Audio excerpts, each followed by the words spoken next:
Hey, Sean the Kook here.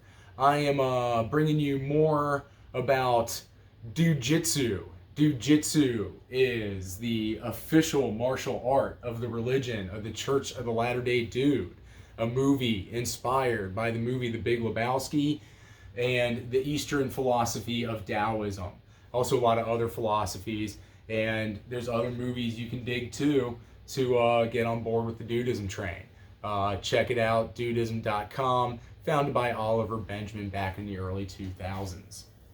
So let's go more on about this martial art. Dude-jitsu, much like every other martial art, traces its lineage back to Bodhidharma, traveling from India to China, meeting with some monks there, finding them not to be as fit as they need to be to do his meditations. So he started doing, according to the Shaolin legend, or pop culture version of Shaolin legend, he started doing animal-inspired movements to become fitter, and it developed into a fighting style. So if you want to think of my dudism practice as a dudist priest, I'm like, what the Shaolin monks are to other Buddhists, I am to other dudist priests. I am focusing on this martial art as my way of abiding. Now, this martial art is an internal, soft art. It is not about fighting at all. There are not going to be jiu-jitsu competitions. There are not going to be belts. All I'm trying to do here is take a very open concept that was introduced in, I think, the Abide Guide. And I just want to add a little bit of starting points for other people who are wanting to do jiu-jitsu to abide, but don't really know where to start. They don't have any experience of martial arts. They don't have any experience with fighting and or even exercise. This kind of bleeds into also the idea of some kind of yoga from the Abide Guide. The two work very well together if you want to get a little bit more physical in your abiding.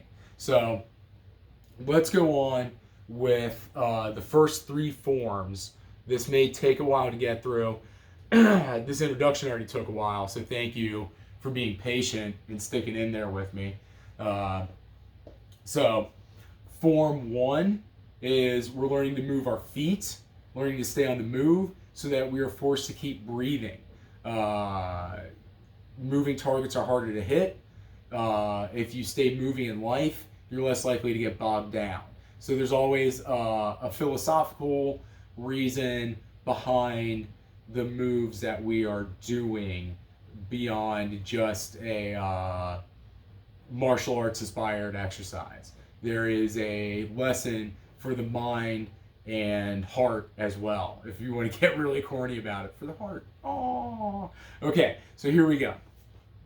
Form one is just stepping backwards, throwing our basic blocks. We go in, out, out, up, and then down, down, and I ran out of room here.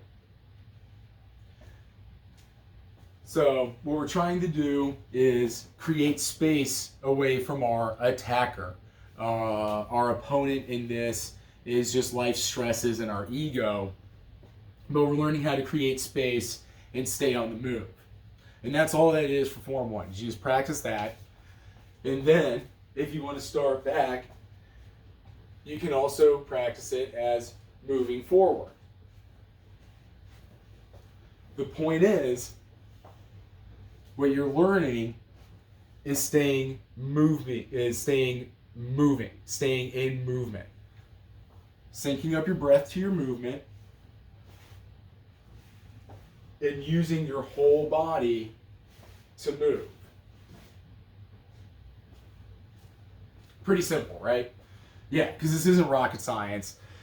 And this isn't Shaolin Kung Fu. We are not going to take responsibility for fighting off warlords who are trying to oppress the peasants in the countryside. We are just trying to better ourselves and be more dutiful in our actions to be calm and kind, but as I guess the dog whisperer would say, calm and confident. I think is how he puts it. Calm, assertive energy is what we're putting out. Calm, assertive energy. We're not putting out aggression. Aggression will only be met with aggression. We are calm and assertive. We say thank you and we say please. We don't demand things of other people. All right. So anyway, like I said, philosophy is going to be tied in with all of this. Ethics, classical ethics, how to live a good life is what's going to be tied into all of this. All right. So form 2, we're going to pivot with our moves. We're going to take the steps back, but we're going to have some turns.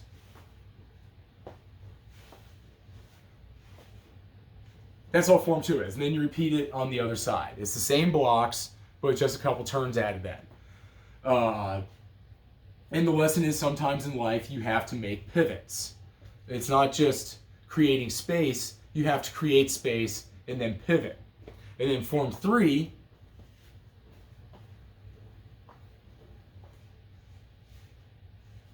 I'm going to do this kind of lazy because I just want to get through it so that we can get on to the addition that makes it form 3. I don't know if you can see it from there, but I'm going to go through form 2 all over again. But I'm going to hit the block in a pattern of 3s.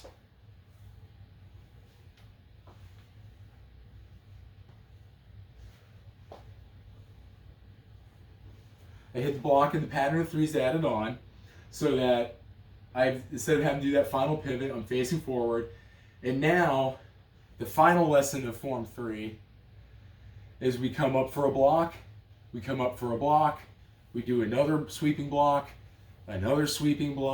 and then we throw 6 punches. And that makes it form 3. Because at some point, you're going to have to return. And I don't want you going out there and throwing any punches that way and trying to like start fights. Because one, it's not the correct way to throw punches in a fight, because we're not learning how to fight anyone else. We're learning how to fight our ego.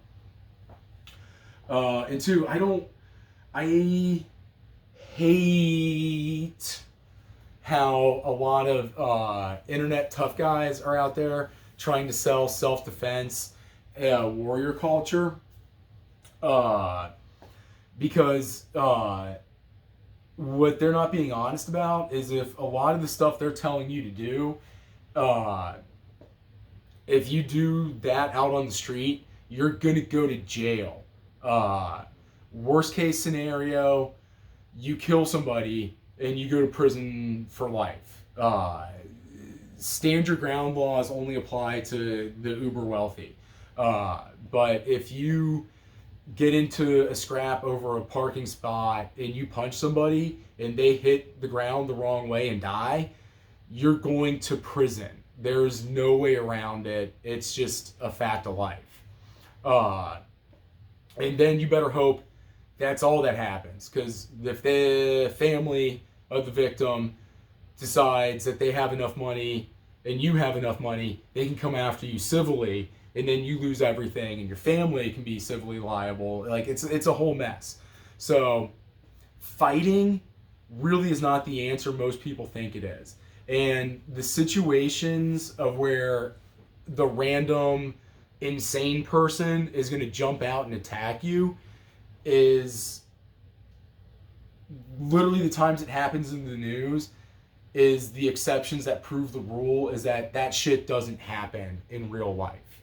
I can't think of a single time from my most vulnerable youth to now where like I got into a fight that just came out of nowhere, that I didn't see some kind of build-up and that I didn't participate in the build-up of. It takes 2 people to fight. And we're getting kind of long on this video, but it's YouTube. So let me kind of tie this up with those warnings and the wisdom of Dalton from Roadhouse, no one ever wins a bar fight. Really just think about that. I'm not going to tell you what that means because you're probably smart enough to figure out what that means if you just sit with it for a little bit.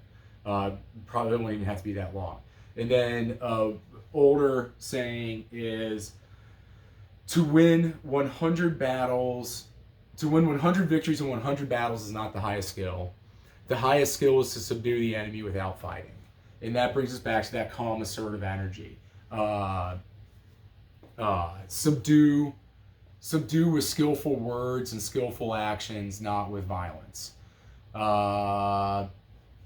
So I think that covers pretty much everything.